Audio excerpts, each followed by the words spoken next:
The fish actually spat out a human skull, instantly causing panic among the visitors at the aquarium. Subsequently, 2 people dove into the tank to collect evidence. Not only did they find the skull that the fish had expelled, but they also discovered an entire human skeleton hidden beside some rocks. Through the pelvis, they quickly determined the deceased was between 30 and 34 years old. Multiple dents of varying directions on the brow bone and eye sockets indicated that someone had violently stabbed the victim's face with some kind of thin, pointed object. Based on all the findings, they could confirm the deceased had been murdered. At this point, Haggis determined the time of the incident. He brought back coral skeletons from the aquarium tank.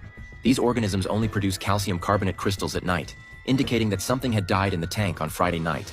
Between midnight and dawn and 6 a.m., 28 people were in the aquarium during that time period, mostly staff and security guards. The missing person on the list was Jazz, whose skull shape perfectly matched the deceased. Meanwhile, agents found the weapon that had inflicted the facial wounds. They discovered a tiny semicircular ridge in the skull's dents, which matched the needle of a hypodermic syringe. The diameter comparison suggested it was a 14-gauge needle, meaning the victim may have been injected with some kind of drug.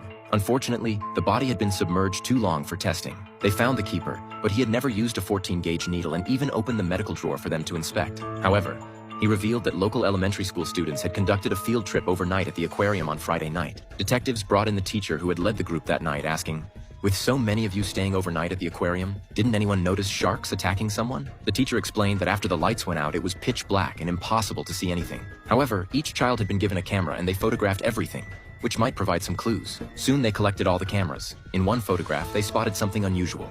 After scanning and enlarging, they could make out a person inside, but the body proportions were wrong. Definitely not the victim. The timestamp was 2:38 a.m., matching the time of the incident, suggesting this could be the killer. Upon enlargement, they found it was an aquarium staff member. Investigation revealed this person had unexpectedly received a $10,000 check the day after the murder, raising suspicions of a contract killing. However, the employee claimed the money came from a mob boss but couldn't reveal the reason or face retaliation. Detectives could only question the mob boss, who claimed he merely wanted to purchase a filter system but refused to admit to ordering a hit. Just then, they noticed that lionfish spines looked very similar to 14-gauge needles. The female detective now had her answer. She went to the only tank containing lionfish. The female detective observed that the damaged edges matched the fractures in the victim's skull. Lionfish venom can cause a person to fall into a coma, so the real murder weapon was the lionfish. To confirm this, the female detective conducted an experiment. On the night of the incident, Jazz had spotted the most venomous lionfish and wanted to observe it closely from above the water surface. Someone forcefully pushed his head into the tank,